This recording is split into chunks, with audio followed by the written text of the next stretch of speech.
שלום, עכשיו 10:20 ביום ראשון, 11/3/2012. למה אתה מתעד את זה? סתם, אולי יהיה כזה, איזה רישום כזה. קיצור, זאת קטרינה, אני מיכאל.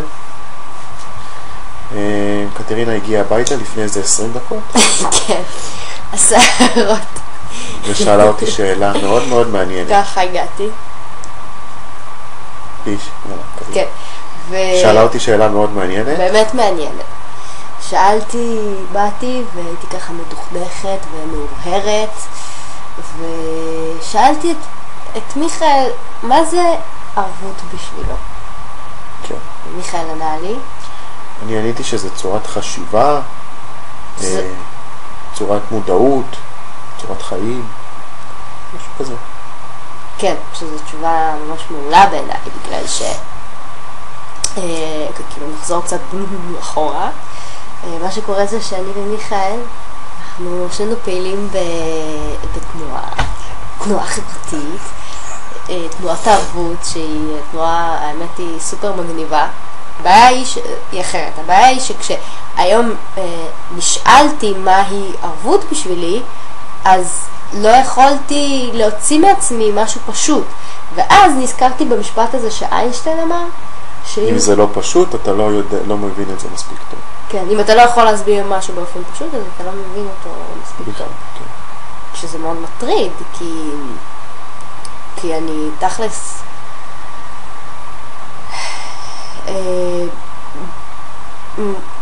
תשמעי, זה מטריד גם אותי, כי יש המון דברים בתוך זה שאני מבין, המון דברים שאני לא מבין, אבל זה כמו כל דבר שצריך באמת לחוות אותו, ואנחנו פעילים בתנועה הזאת כדי להביא כמה שיותר אנשים וכמה שיותר אנשים סביבנו, כי אנחנו לא, קשה מאוד להשפיע על אנשים שגרים נגיד עכשיו בבאר שבע מבחינתי, כי אנחנו גרים בתל אביב, או אנשים שגרים בחיפה. אבל גם, מה זה להביא אנשים?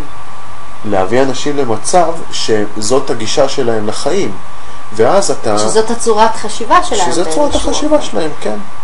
אז זה מאוד קשה עד שזה קורה, כי כל אחד יקבל את זה באיזושהי צורה אחרת, אבל אם זאת, כי זאת גישה, זה לא פתרון, זה גישה לפתרון, ואז הפתרונות יכולים להיות בכל מיני צורות, בכל מיני גוונים, אבל כשהגישה הזאת קיימת מאחורי זה, אני מרגיש בטוח, אני מרגיש סבבה, ואז לא אכפת לי מה היו הפתרונות, זה לא מעניין אותי, אני מתעסק בגישה. מבינה? אותי זה לא מלחיץ, אותי זה באמת לא מלחיץ. אז מה, רק אני לחוצה פה? זה התפקיד שלך, להיות לחוצה, כדי שאני אנסה להבין יותר ויותר, ואתן לך יותר דוגמאות, ותבוא הביתה לשאול אותי, ונכין וידאו ונעלה אותו, ואז אנשים ישתפו אותו בפייסבוק.